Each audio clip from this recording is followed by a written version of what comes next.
Okay, we're carrying on here with Sri Sarada Devi and her divine play, and just using it to have a conversation as in observing God as mother, and uh, it opens up a whole different perspective of the divine, and it I think makes the divine very accessible to a large number of people.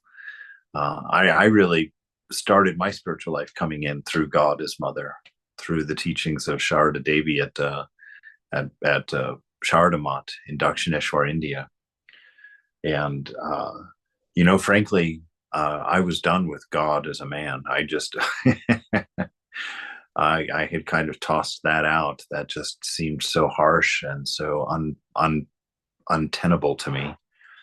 And it was just the eyes of mother and the love of a loving mother and my ability to see that in God as mother so much more clearly than I could see it in God as father. Although for me, in the real aspect, I approach God as mother, but in my mind, God is whatever she, he, that chooses to be in the moment. God is not restricted by gender and just manifests in the way that shows us the most love. And so I think that's why the scriptures give us permission to approach God in those five different relationships. And so here we are looking as God is mother, and we're on page 355 on the fourth paragraph on that page. We're in a section called Return from South India, and in a chapter called Pilgrimage in South India. And I'll have the chapter number here in a second. This is very nice. I'm actually using a physical book. I tell you, physical books are so much nicer to work with than electronic ones. So this is chapter 21, Pilgrimage in South India. All right. Kedar, later Swami Keshavananda, and Brahmachari Bharata came from Kolpara ashram when they heard that Holy Mother had returned to Calcutta. When Kedar asked Holy Mother about the pilgrimage, she said, "I brought two pictures of Lord Rameshwara for Kolpara ashrama. Please frame them nicely and worship them." Kedar replied, "Mother, you have already installed the Master on the altar, and you asked us to worship him as the embodiment of all gods and goddesses. Now you're giving us these pictures of Lord Shiva. How many deities shall we worship? It is better that we should not worship other deities." All right. All right, she responded, "but frame these pictures and hang them on the wall of the shrine." These two pictures were later hung on either side of the altar at Kualpara Ashrama.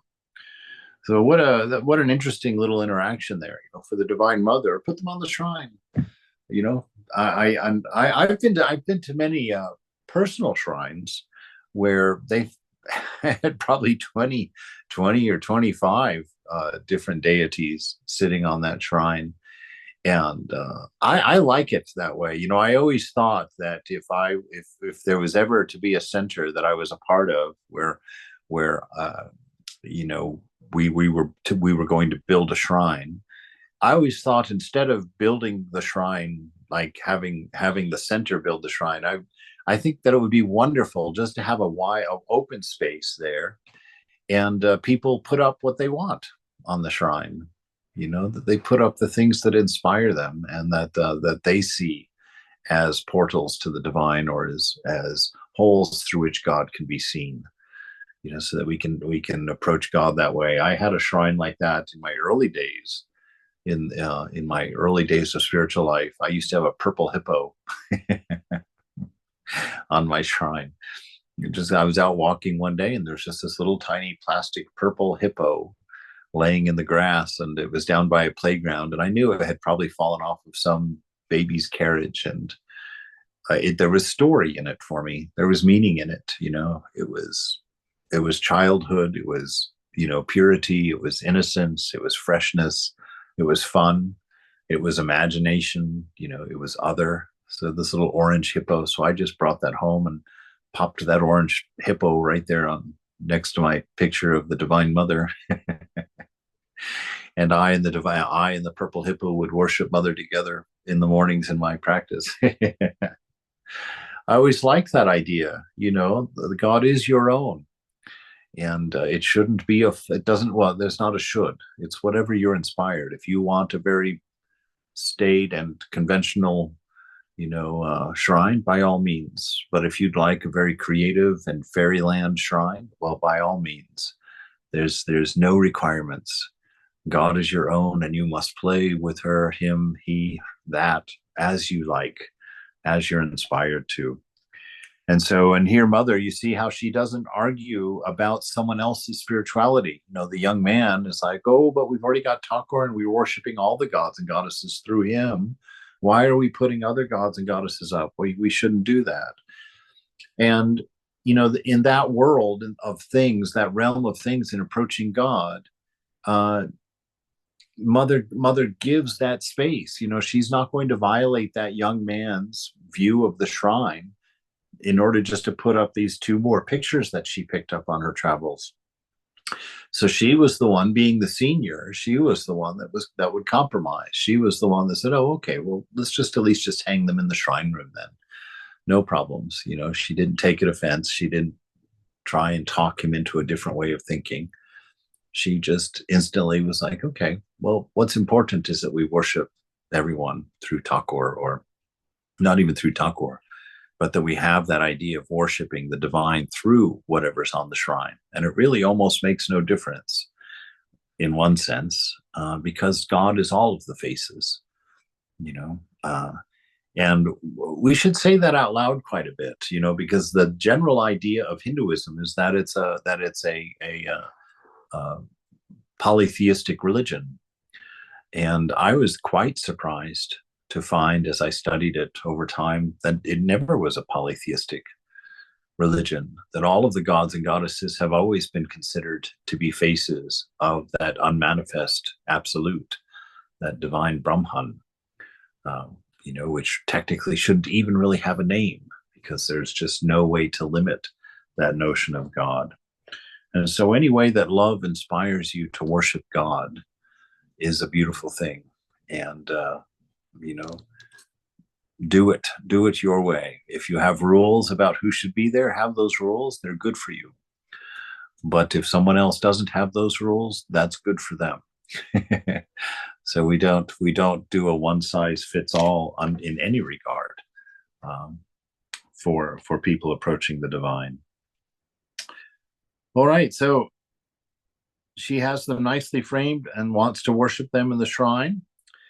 And so she says, okay, but frame these pictures and hang them on the wall in the shrine. These two pictures were later hung on either side of the altar of the Kulpara ashram. That's a beautiful little shrine if you haven't been there. On her way to Jairambati, Mother often used to stop at this little town called Kulpara, a very small town. That's the town where I tell that story of the old man, that when he found out that I was a brahmachari in the Ramakrishna order, he literally fell on the ground and started weeping.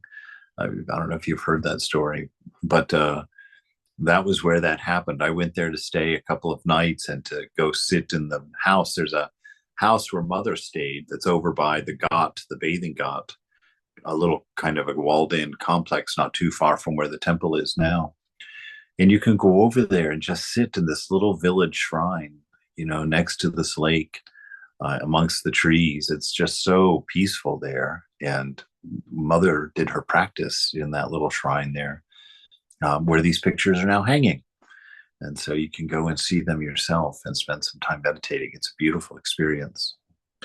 So Kedar then asked, Mother, tell us about everything that you saw in Rameshwaram. The Holy Mother replied, the image exists there intact, just as I placed it. Golapma was passing through the veranda and overheard Holy Mother's words. She asked, Mother, what did you say? Right? She's very curious, because Rameshwaram, those pictures were placed there, or those statues were placed there eons ago. And so she's, Mother, what did you say? Embarrassed, the mother said, oh, no, never mind. What have I said? I just said that I was overjoyed to see the image I had heard about from you all. Smiling, Golub Ma said, "It is not so, mother. I heard everything clearly. Now you can't retract your words. What do you say, Kedar?" Golub Ma reported this to Yogan Ma and others. Holy Mother once said to one of her disciples, "The master could not touch money. He had a vision of Sita in the Panchavati wearing diamond cut bangles, and he had two bangles made for me in that same design.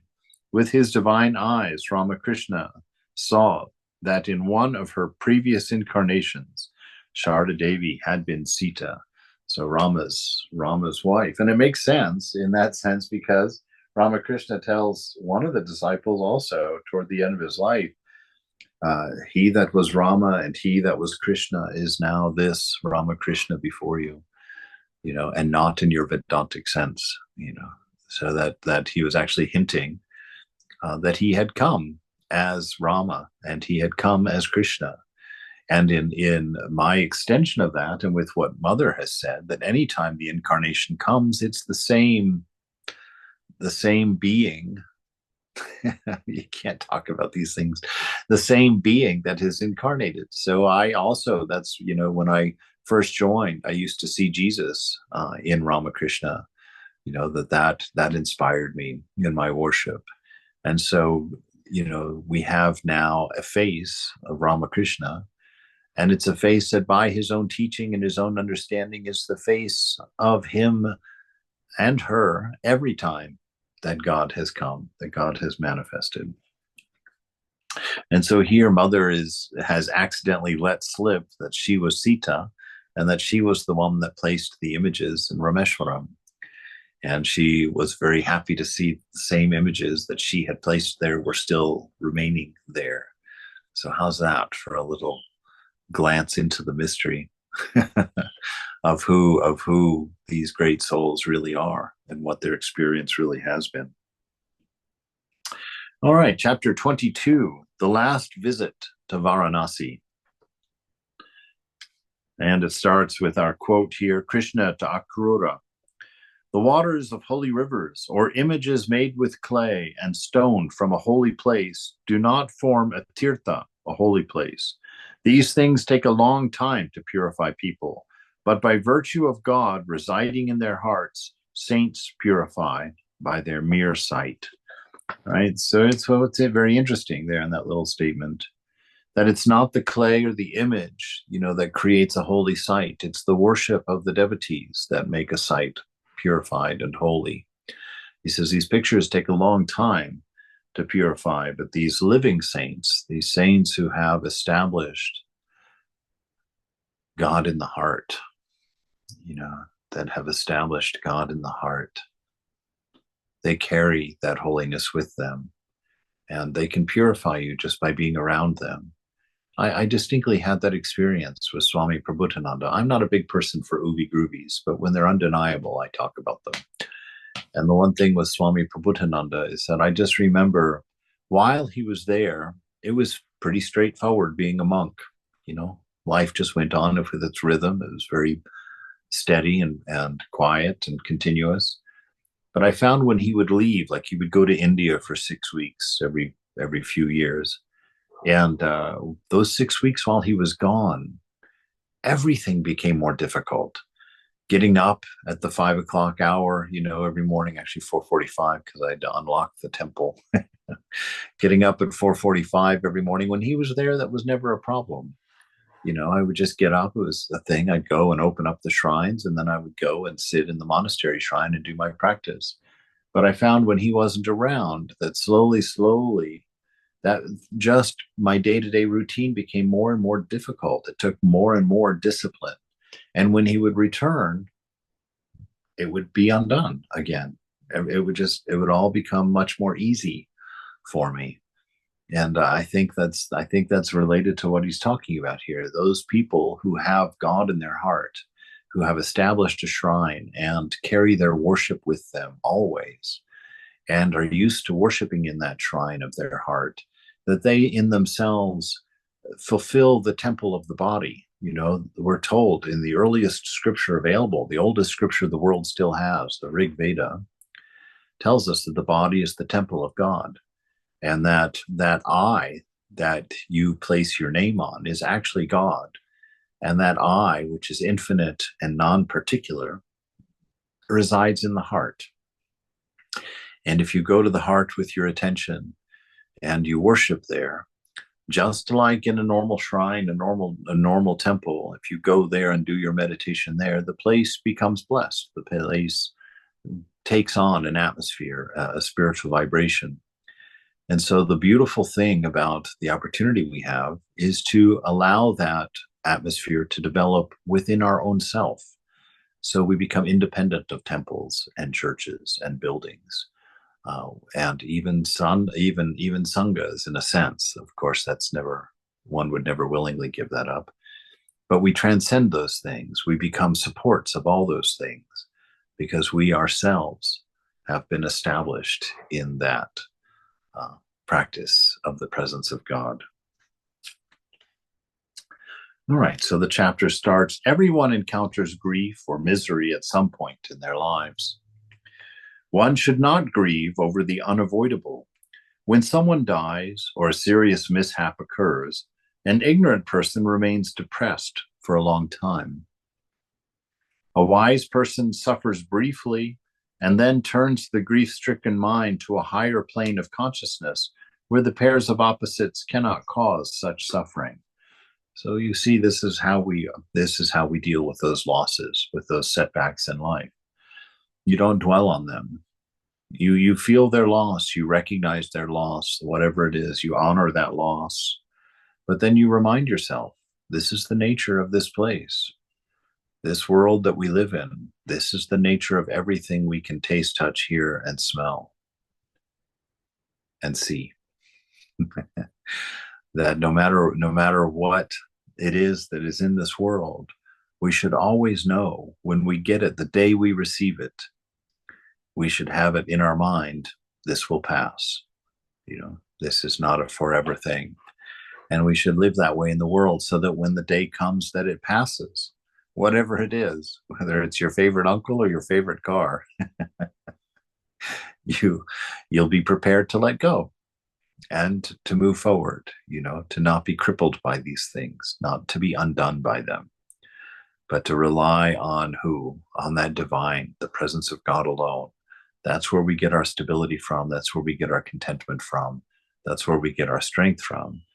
Because we're told by Mother herself, take refuge only in me, only in God.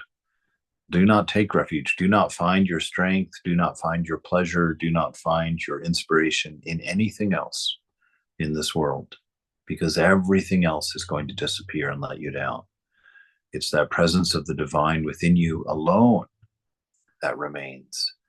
And that shrine that you prepare in your heart, that will be the shrine where you sit when the body drops. So create a beautiful space inside, a space of very deep faith, a space of very deep love, a space of a beautiful atmosphere that comes from your celebration of that divine within yourself. And go there every time you need strength, every time you need to return back to your center. Go there and be established so that you're free. You're not beholden to anything outside of yourself. I had a conversation, one of my iconoclastic conversations that I liked to have with Swami Prabhupada. I always like to push a little bit, to poke. And, and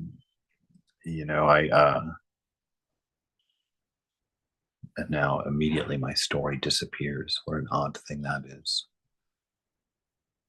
What was I going to say? Oh, it was a story about drugs and spiritual life. I asked him, Ramakrishna, I asked Swami Prabhupada, I said, do drugs have any role? I said, I've learned, I took some drugs in my day, Maharaj. I told him this. Greg used to always be just stunned that I would tell Swami things and ask Swami things that were just very, very otherworldly, very worldly, maybe is the word. But anyway, I asked him, I said, is there anything to it? I said, because, I took some drugs that I really saw some things that I would say were spiritual insights. They were very inspiring, and I still remember them to this day. And I just wonder, I know that there's a talk of soma or something like that with the rishis or the ancient sadhus, some drink that they would drink that, gave them forms of samadhi. And um, he said to me, he said, oh yes, yes, no, they can definitely lead you to real spiritual experience. He said, but that's not the point of Vedanta. He said the watchword in Vedanta is freedom. And he says, if in fact you depend on those drugs to give you your spiritual insights and to give you your spiritual bliss, he said, you have beholden yourself to something outside of yourself. You've enslaved yourself. You will have to get those drugs in order to have your experiences. He says, Vedanta is about freedom, independence. You should need nothing outside of yourself for your freedom, for your blessedness, for your joy, for your strength. And so he says, while you can get a taste of spiritual life from those things, yes, he says that's not the way to go get them, because you enter into slavery. And the watchword is freedom. When someone dies or a serious mishap occurs, an ignorant person remains depressed for a long time. A wise person suffers briefly and then turns the grief-stricken mind to a higher plane of consciousness where the pairs of opposites cannot cause so much suffering. This can be done through discrimination, devotion to God, studying the scriptures, observing how great teachers dealt with similar situations, seeking out holy company, and going on pilgrimage. Holy company and pilgrimages quickly uplift a depressed mind. Well, there's a nice suggestion there. I struggled with depression for years. Fortunately, I feel like Mother has taken that away at this point for whatever reason. I'm very happy about that. But this taking refuge in God is really what brought me there. I started with the drugs. I did everything the doctors said when they diagnosed me way back when. But I held on to my ideal. I couldn't settle with the idea of a monk having to be on drugs to stay undepressed. I just didn't like that idea. But then I also honored Thakur Ramakrishna, who took all the medications that his doctors told him to take and submitted to them as the divine. So I also listened to the doctor, and I took those drugs for about a year. And then I came up with a plan, a practice, a form of practice that I was going to start experimenting with. And I shared that with the doctor. And so got the permission to wean myself off of that antidepressant, to quit taking it, and to use practice. And I've gotten several talks online about that, about dealing with depression through the practice of Vedanta. And really the essence of it is knowing that you're not the mind. And so when the mind goes into its depressions, goes into its states, I would always use the words when I would talk about the depression at the time. I would use it in third-party words. Oh, the mind is depressed. Oh, I'm looking through a depressed mind today. I stopped using words like that identified with the depression. Like I would never say, oh, I'm depressed, I'm feeling down, because that puts me under it. That makes me subject to it. But when I say that mind that I'm looking through, that mind is depressed, then I have the option. I can either be depressed and look through a depressed mind, fine, if that's what you want to do, or you can be yourself. You can be what you are and look through a depressed mind and just understand that it's coloring things. It's coloring the thoughts. It's not presenting a square picture anymore. And so you can learn through having that wiggle room of not identifying with the mind, and understand that you don't have to be subject to whatever the condition of that mind is. You don't have to be down because the mind is down. You can be free, and you can look through that mind and you can notice how it's coloring things. By taking that objective perspective, you can see where the sickness is in a depressed mind. And over time, just flowing that Satchitananda, that knowledge of yourself through the mind, will correct it. It will fix those things. And so this is that advantage again of building that shrine in the heart, a place where you can go and sit with Mother and look at your mind as a third party, and look at your body as a third party, and see the world as a third party. And you sit there in peace in your Satchitananda with your beloved, content, letting it all come and go, letting it all rise and fall, whether it's depression or great joy. All of them come, all of them are observed, and all of them fall back into nothingness. And so we're not subject to them. We are kings, right? We are that. We are that divine principle. Holy Mother experienced great joy during her pilgrimage to the south, but sadness was soon to follow. She suffered, as do all human beings, and she taught us there is no wealth equal to contentment, and no quality equal to forbearance. Wow, so two of the most important things for us there. There's no wealth equal to contentment, right? That's like that.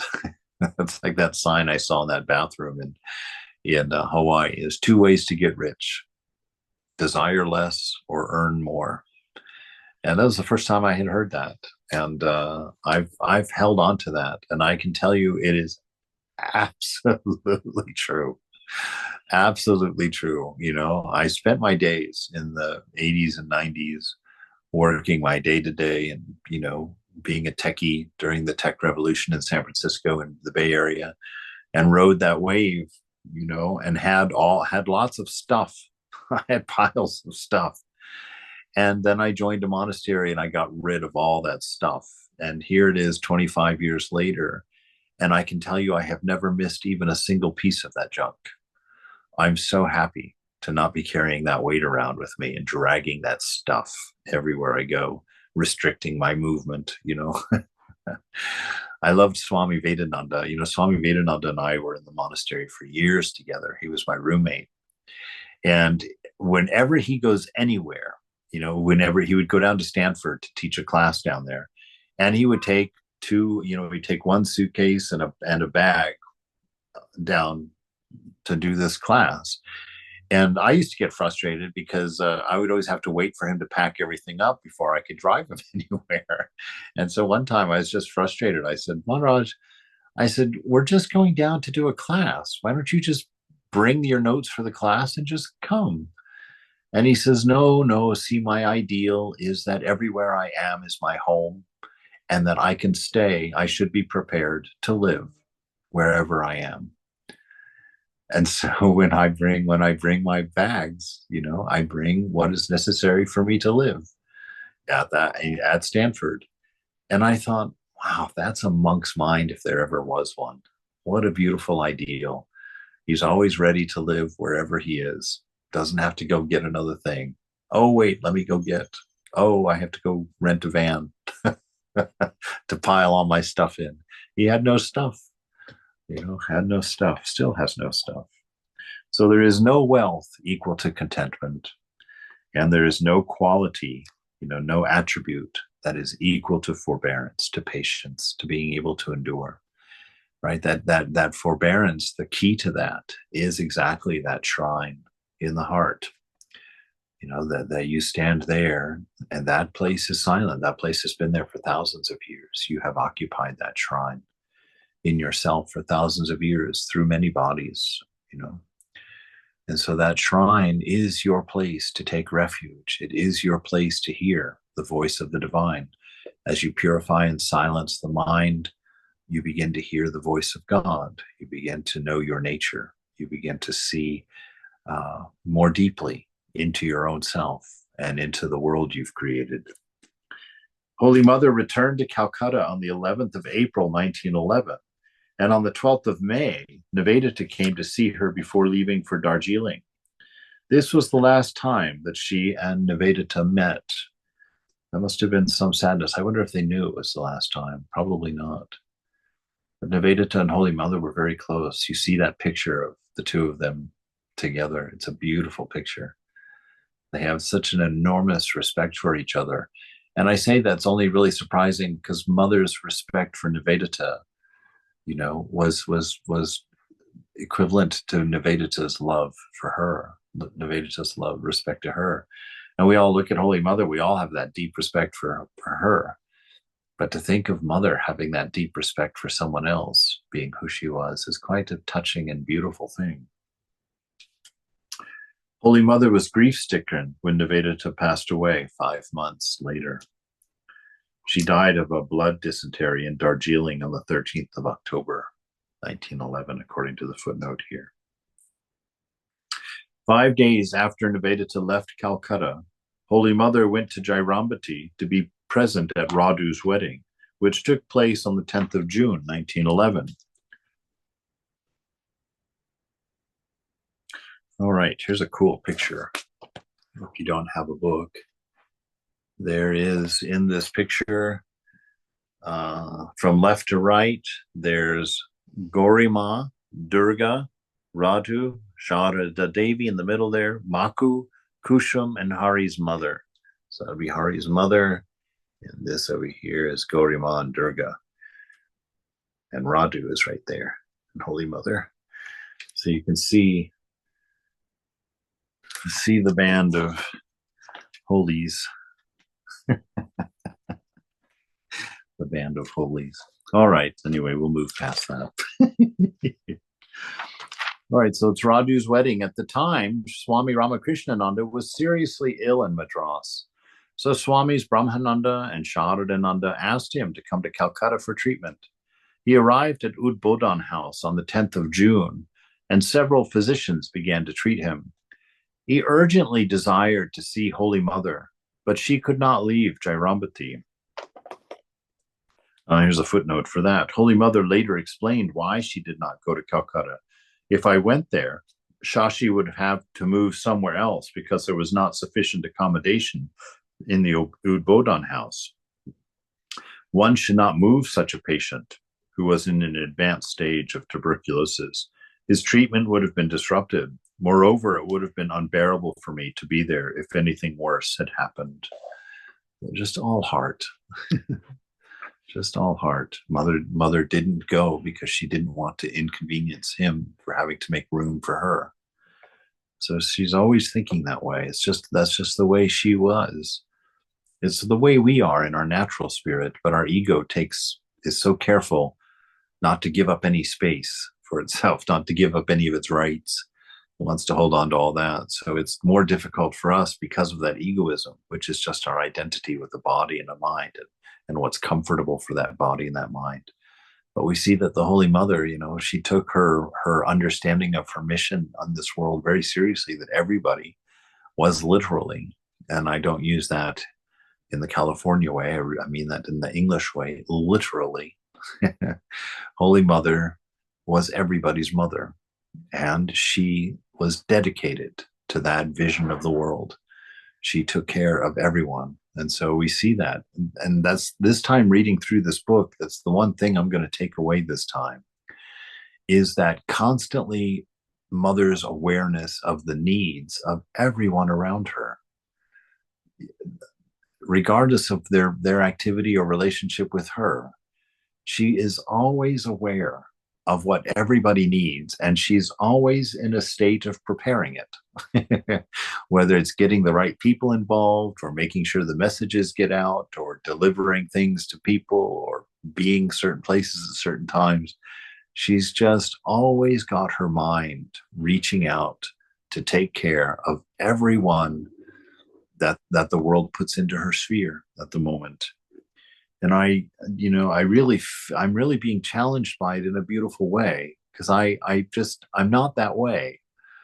And I really am so inspired to be that way, in a natural way, to have that inspiration come up from within, from Satchitananda within ourselves. And so we become that way, not by just acting that way. We certainly can do that to start, but really we do that by just really doing more time in the inner shrine. More time with the mantra, more time with just working on that inner atmosphere, so that being this kind of person, returning to being this kind of person, is a possibility for us. We don't become a glad hander by pretending. to be, like these great souls. We do it by doing our practice so that Mother can change us into these great souls. She can allow us to return to our nature. And so this is how we do it. We don't do it by putting things on the outside and working in. We work on the inside so that it emanates authentically to the outside.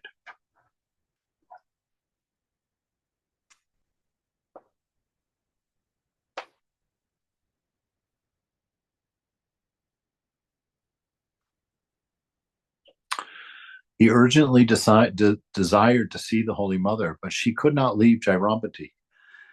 However, the mother appeared to him before his death in her subtle body, and Ramakrishnananda saw her and exclaimed, "Ah, Mother has come." On the 21st of August, 1911, Ramakrishnananda passed away. When the mother heard the sad news, she remarked, "Alas, Shashi is gone. My back is broken."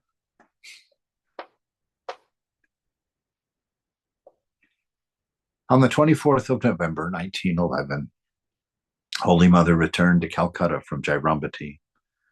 A few months later, on the 8th of February, 1912, Holy Mother grieved when Girish Ghosh passed away. After enduring the loss of her dearest ones, the mother expressed a desire to make a pilgrimage to Varanasi. She's preparing for that time of life that I have to say, frankly, I feel like I'm entering into. Lalita, who I've mentioned in this class quite a few times, passed away this week. So she's gone. And then one of my best friends from my years in San Francisco, Gary Floyd, he has gone. And this is kind of just the first level of people that I know that are now passing away. And this is the part of old age that I really hadn't thought about. I had always thought about it in terms of, I don't know, my own body and my own health and whatnot. I didn't quite understand, like I'm beginning to understand, the real challenge of old age is watching all of your heroes die first, like all those singers that I looked up to as a boy, all those actors, all of those, the people who were my rah-rahs,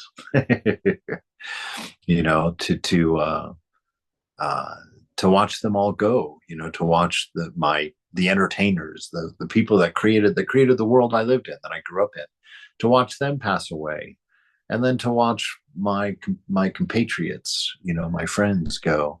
And as I look to the future here, boy, what an opportunity for dispassion is coming my way, coming our way in old age, because that doesn't let up. There's not going to be until I go, it's going to be a stream of deaths for me in the next few years. My parents, several of my friends are older than I am. And just, this is why we read these things. This is why we practice. This world is what it is, and we have to endure it. We have to face it with a certain braveness and a certain strength. And this is what Mother's showing us here.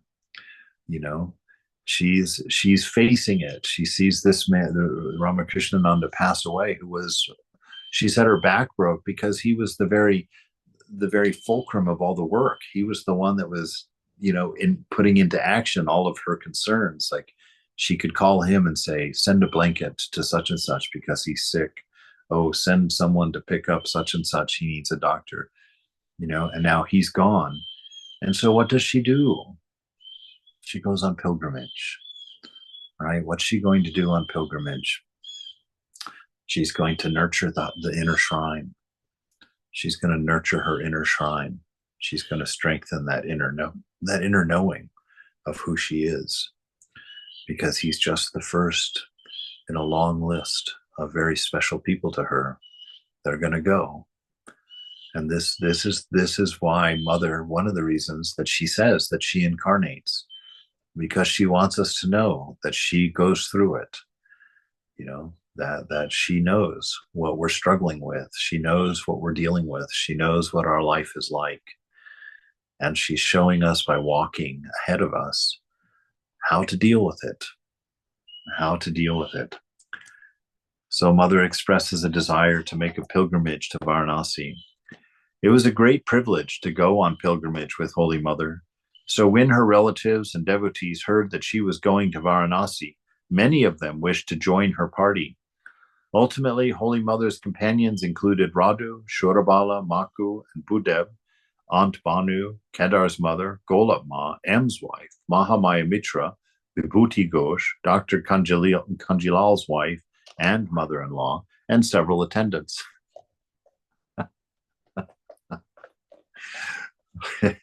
And you know there's a brahmachari in there somewhere who's going to have to cook.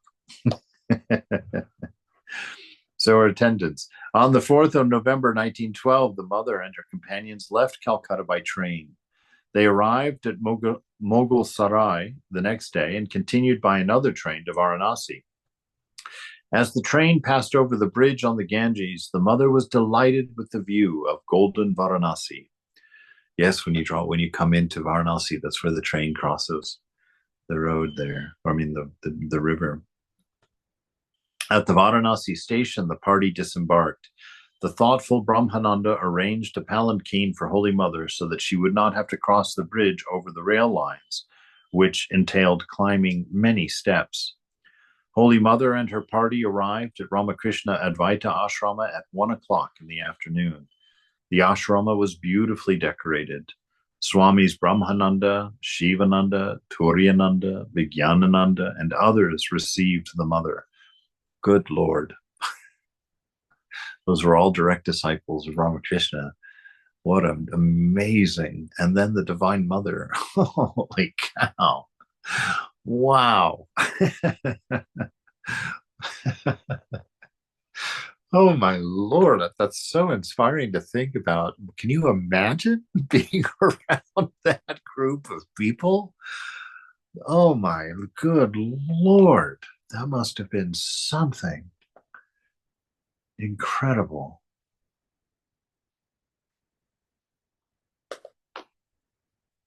Swami Shantanananda wrote, when the mother got down from the palanquin, Brahmananda told an attendant, hold the mother so that she will not fall. It was a wonderful scene to see.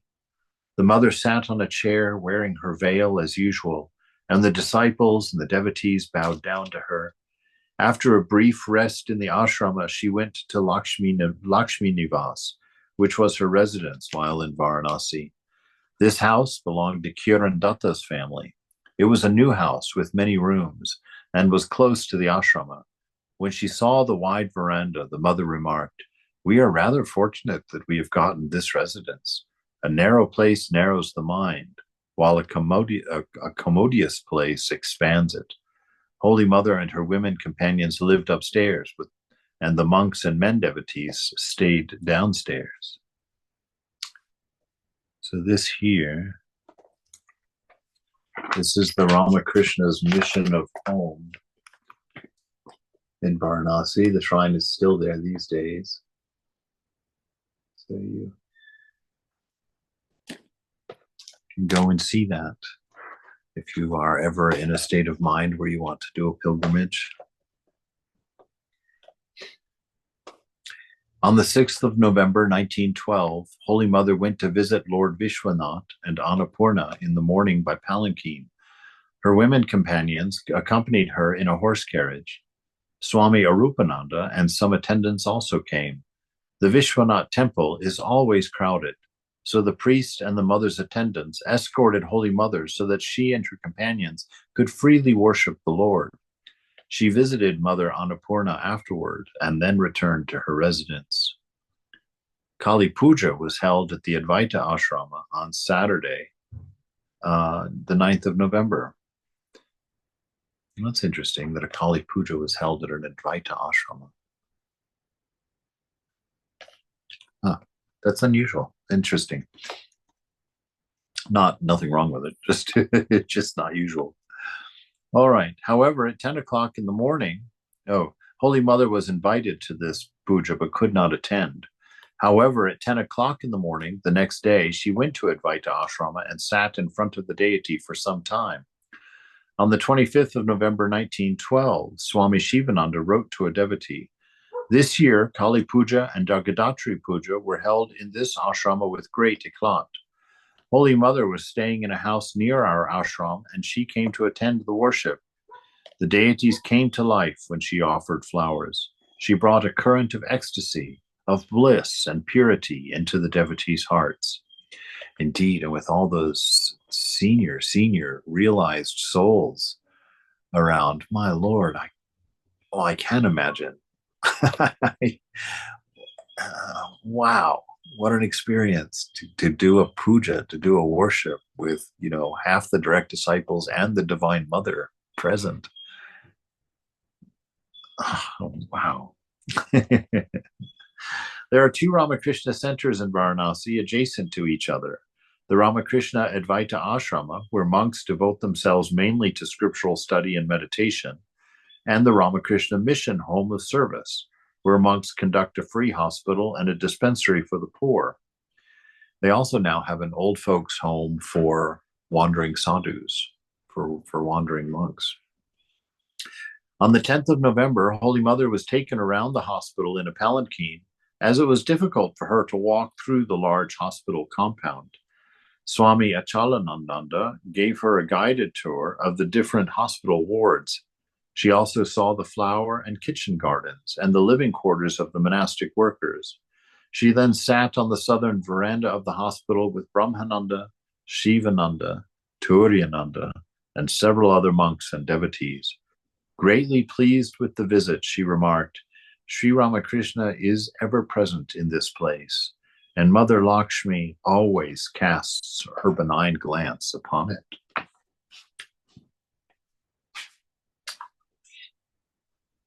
Holy Mother was told how the work had originally been started by a few young men who were inspired by Swami Vivekananda's exhortation to dedicate their lives to the service of the sick and the needy. They began with only a few pennies. Brahmananda described how Swami Atalananda, Swami Sachitananda, Charu, later Swami Subodhananda, and others had built this institution through their sincere efforts, their enthusiasm and dedication. Moved, the mother said, "This place is so beautiful that I feel like living here." After returning to her residence, she saw a small donation of 10 rupees to the hospital. She sent a small donation of 10 rupees to the hospital. That 10 rupee note has been preserved permanently in a frame in the home of service at the Mother's Blessing. There it is, at that bottom picture. Is Holy Mother's 10 rupee note that she donated to that hospital last century. After a while, M arrived. The members of the Home of Service talked about how much Holy Mother appreciated the institution. M often said that the Master did not approve of a person performing social service before realizing God.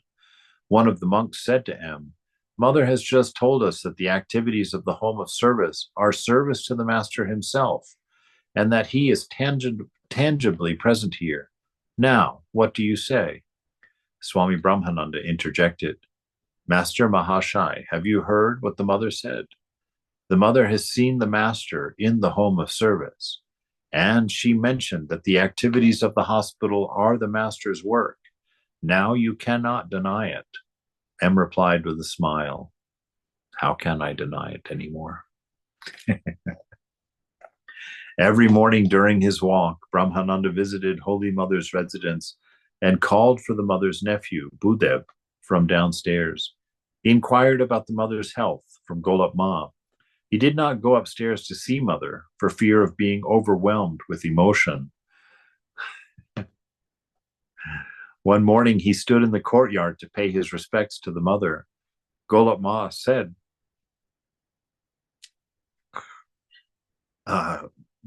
"Rakhal, the Mother asks why a devotee propitiates Shakti, the Divine Mother, at the beginning of worship." Brahmananda replied, "It is because the key to the knowledge of Brahman is in the Divine Mother's custody. There is no way to commune with Brahman unless the Mother graciously unlocks the door." Then he sang, "O mind, remain immersed, and meditation on Shankar's feet. Remain immersed and escape the suffering of life. All these words, oh, I'm off key now, are unreal. In vain you roam about them. Meditate on the Divine Mother in your heart.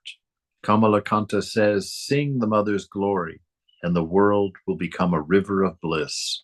Paddle slowly in it. So sing the glory of Mother, and the world will become a river of bliss. There's your promise right there. Sing the glories of Mother, and your world will become a river of bliss. Paddle slowly in it. Why? Enjoy it. Don't be in a rush. Mother is here. God is here. The presence is here. There's no need to long for it somewhere else. Enjoy it here. While singing, he danced in ecstasy. And finally, he rushed out of the house, joyfully roaring, ho, ho, ho. The mother, who was watching from the veranda of the second floor, was delighted to see his fervor and his dancing.